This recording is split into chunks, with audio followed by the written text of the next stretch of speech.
আধুনিকায়ন ও বিনিয়োগ আনতে চট্টগ্রাম বন্দরে বিদেশি ব্যবস্থাপনা প্রয়োজন বলে জানালেন নৌ পরিবহন মন্ত্রণালয় এবং শ্রম ও কর্মসংস্থান মন্ত্রণালয়ের উপদেষ্টা ডক্টর এম শাখাওয়াত হোসেন।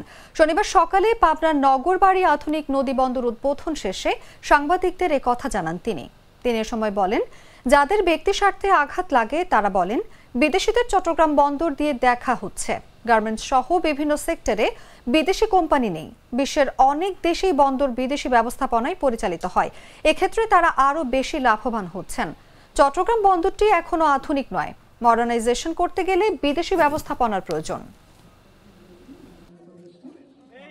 আপনি যদি ইন্টারন্যাশনালি কানেক্টেড না হন, আন্তর্জাতিকভাবে কানেক্টেড না হন, আপনার ব্যবসা হচ্ছে সারা বিশ্বে। আগে তো নৌকা দিয়ে আমরা নিজেরা ব্যবসা করতাম, গঞ্জ বানাইছি।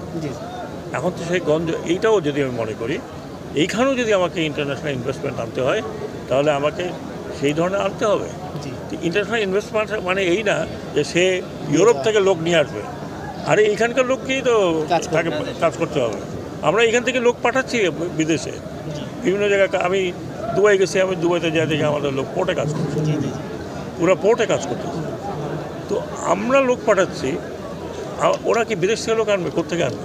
আমাদের দেশের লোক লাগবে। তারপর ইনভেস্টমেন্টের যদি আপনি নেগেট করেন, আপনি যদি আজকে যদি আমি একজনকে নিয়ে আসি, আপনি ইনভেস্টমেন্ট করতে দিলেন, তাকে তাড়াই দিলেন, ইনভেস্টমেন্ট আসবে না।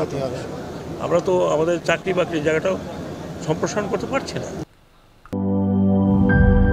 4 গুণ শক্তিশালী এনজাইম ও অধিক ফেনা সমৃদ্ধ অরিক সিলভার ওয়াশ মাত্র 70 টাকায়।